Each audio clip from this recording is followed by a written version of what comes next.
خاوتي خواتاتي اهلا وسهلا مرحبا بكم يا جماعة الخير مساء الخير عليكم أزول فلاون جمعة مباركة. J'espère que vous allez bien et j'espère que vous profitez de ce vendredi. Nous sommes le vendredi 22 décembre 2023. C'est une journée de repos dans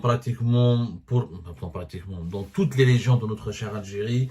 Nous entamons donc la dernière marche de cette année 2023 qui fut très compliquée, très complexe et qui se termine pour l'Algérie avec de nouvelles crises, de nouveaux problèmes et des nouvelles tensions géopolitiques assez inquiétantes. Alors nous avons beaucoup parlé hier de cette crise avec le Mali. Vous avez été très nombreux et nombreux à suivre nos deux émissions. Alors après ce qui s'est passé avec le Mali, donc brièvement je vous rappelle, le 20 décembre 2023, c'est le Mali qui a convoqué l'ambassadeur algérien à Bamako pour protester contre la politique et des gestes inamicaux de la part de l'Algérie contre la souveraineté du Mali. Et les Maliens qui disent ouvertement qu'ils n'ont pas du tout apprécié comment les autorités algériennes sont en train d'accueillir et de se concerter, de rencontrer des dirigeants politiques maliens avec lesquels, qui soutiennent selon les autorités maliennes les terroristes contre lesquels l'armée malienne est en train de se battre dans le nord du pays notamment. Le lendemain, le 21 décembre, c'est l'Algérie qui convoque à son tour l'ambassadeur malien pour essayer de s'expliquer avec lui, de lui dire que l'Algérie n'a pas franchi les lignes rouges, qu'elle respecte la souveraineté et l'unité nationale du Mali et qu'elle œuvre uniquement à trouver des solutions pour la réconciliation nationale. Et nous avons analysé ces deux situations et nous avons, je pense que vous avez été, beaucoup d'entre vous en tout cas ont été d'accord avec nous pour dire que l'attitude algérienne, ce que l'Algérie avait fait avec le Mali, c'est une maladresse totalement inconsciente et irrationnelle parce que le problème a commencé le 19 décembre 2023 lorsque Abdelmajid Tebboune à la présidence algérienne, ils ont déroulé le tapis rouge au palais présidentiel d'Al Mouradia à un prédicateur salafiste qui s'appelle l'imam Mahmoud, comment il s'appelle? L'imam Mahmoud Dekou, prédicateur salafiste, l'une des figures religieuses les plus controversées, les plus sulfureuses actuellement au Mali, très proche de l'Arabie Saoudite, un parrain du salafisme qui développe ses tentacules au Sahel et qui rêve de créer une république islamique dans le Sahel et qui veut donc déclencher une nouvelle révolte populaire contre les autorités de transition dirigées actuellement par les colonels de l'armée malienne. Et c'est pour cette raison que Bamako a réagi avec beaucoup de véhémence parce qu'il y a un gros problème avec l'imam Dekou qui a failli être arrêté en juin dernier par les autorités maliennes. On lui a enlevé son passeport diplomatique. On l'a interrogé pendant 2 heures. On a expliqué dans les deux émissions précédentes qu'il l'imam Dekou, il a toute une confédération d'associations et de partisans qui menacent les autorités de transition au Mali d'allumer le feu de la protestation populaire. Donc c'est vraiment, je crois que l'Algérie n'est pas du tout convaincante. J'ai travaillé sur la réconciliation au Mali, l'accord d'Alger de 2015 concernait les Touaregs du Nord avec le pouvoir central.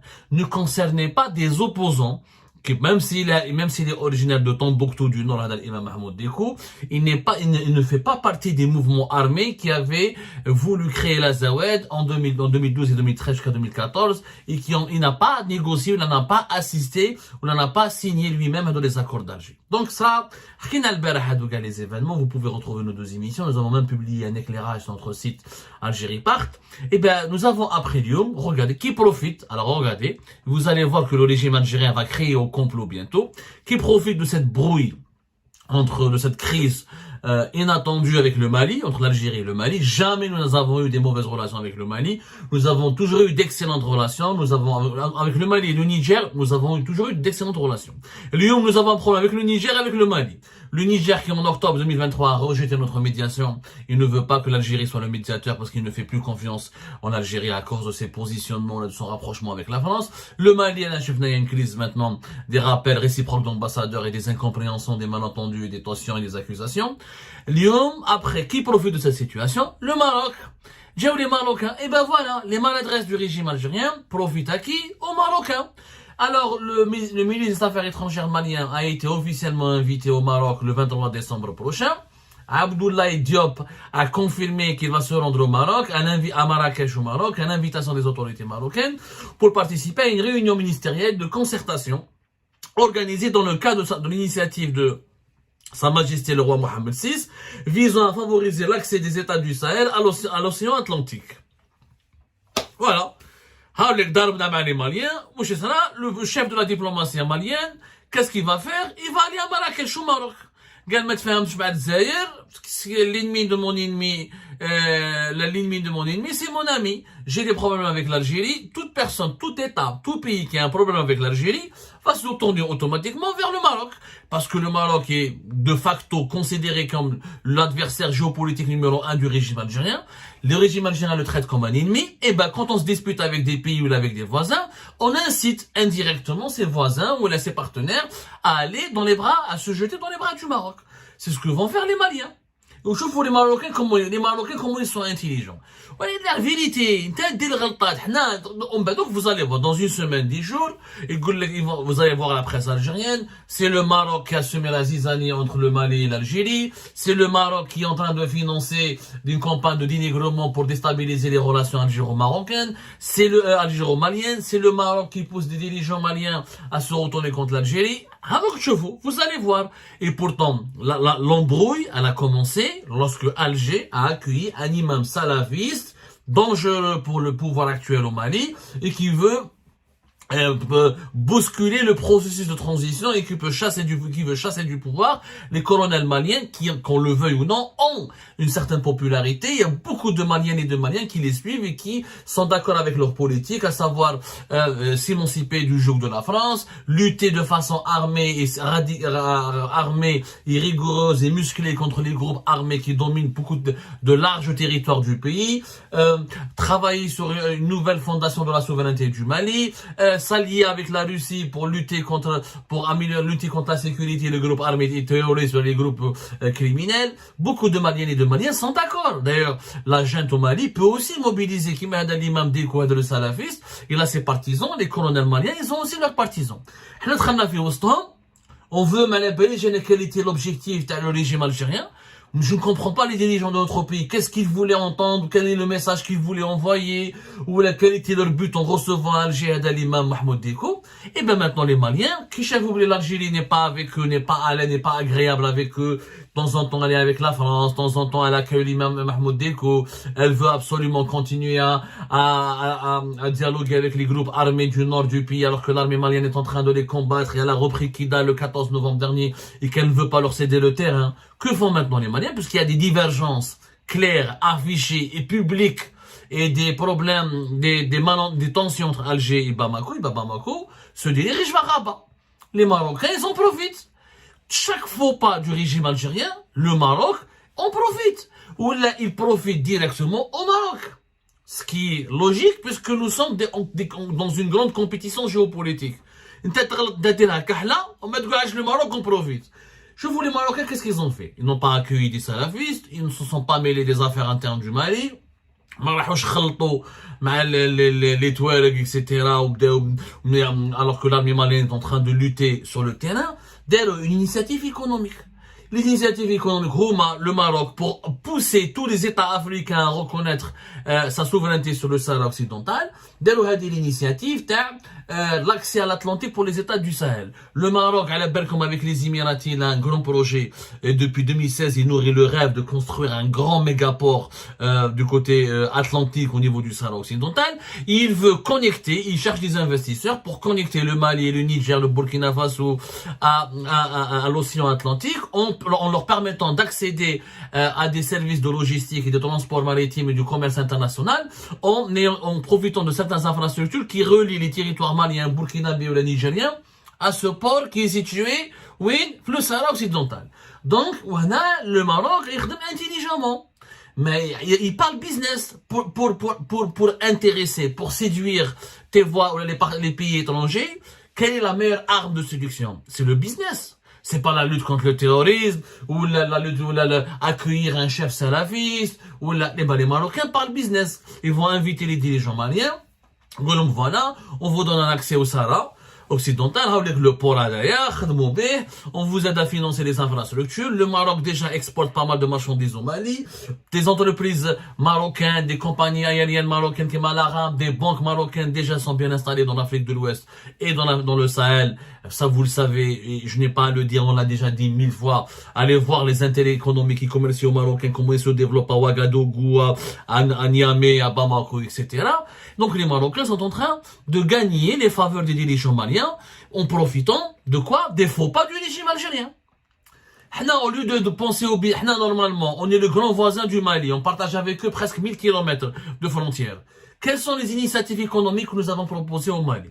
L'Algérie a proposé de financer une mosquée à Kidal. Allez, le projet. C'est en finançant une mosquée à Kidal que tu vas séduire les dirigeants maliens ou les partenaires maliens. Ya habibi, على ما نديروش des routes, على ما نديروش des plateformes logistiques, علاش ما نديروش des trains, علاش ما نديروش des zones de commerce, des zones industrielles. Récemment, تبون قال لك on va faire du troc. يتمسخروا بالناس. Les Maliens n'ont pas voulu troquer quoi? Ils ont besoin de créer une nouvelle économie de A à Z. On va quoi? On va leur donner du Hamoud Boualem, ils vont nous donner de l'ananas ou du coton. Mais il faut créer des projets sérieux. Des projets sérieux, c'est-à-dire des routes, des chemins de fer, des aéroports, des ports, des usines, des zones industrielles. C'est ça l'Afrique. L'Afrique, je vais faire le troc. La vision, les Africains c'est des sauvages. Nous sommes Africains. Quand je dis Africains, on les pays de l'Afrique subsaharienne. Ce sont des Maoukli ou des sauvages, ils ont le troc, ils veulent avoir une bouteille d'eau. C'est pas vrai. C'est pas du tout vrai. La jeunesse malienne, la jeunesse du Niger, la jeunesse du... Moi, j'ai fait l'Afrique subsaharienne. J'ai fait Ouagadougou, j'ai fait Conakry, j'ai fait Dakar, j'ai passé à côté j'étais de passage à Nouakchott, j'ai vu Kampala. Heureusement, j'ai cette expérience qui m'a ouvert les yeux sur l'Afrique subsaharienne. C'est un continent, c'est une région dynamique du monde, où il y a des classes moyennes qui veulent aspirer à la prospérité, où les populations cherchent du travail, cherchent des emplois, cherchent à avoir des voitures, des beaux logements, des routes. Tout est à construire. Le futur de la croissance économique mondiale, et même l'actualité, le présent de la croissance économique mondiale, c'est dans les pays de l'Afrique subsaharienne. C'est dans ces pays-là où on peut faire 8% de croissance économique par an. Et ce n'est pas ailleurs. Et l'Algérie n'en profite pas. Non, pourquoi? Parce que on fait uniquement de la politique politicienne, court-termiste, on ne voit pas plus loin que le bout de son nez. Alors, faire un match avec les colonels maliens à un moment donné, on invite un imam salafiste qui les menace qui menace de déclencher une révolte populaire contre eux, on l'accueille à Alger pour se concerter avec lui. On est toujours dans la logique de la provocation, du bras de fer, et on tire jamais les leçons de nos erreurs. Regardez la crise politique, la crise des Abraham à l'Espagne. Une année, depuis mars 2022, notamment depuis juin 2022. Fin d'année 2023, l'Algérie a changé de doctrine et l'ambassadeur algérien est revenu à Madrid et les relations commencent à s'améliorer. En une année de bras de fer avec l'Espagne, qu'est-ce qu'on a gagné? On n'a rien gagné, c'est le Maroc qui en a profité. On a poussé les Espagnols à faire plus de business avec les Marocains, à améliorer, renforcer leur alliance avec les Marocains, et l'Espagne est devenue le premier partenaire commercial du Maroc, et les entreprises espagnoles qui travaillent avec l'Algérie sont parties travailler en Espagne. Donc on a fait les affaires du Maroc. Toute erreur que fait le régime algérien profite au Maroc. Son cri de complot.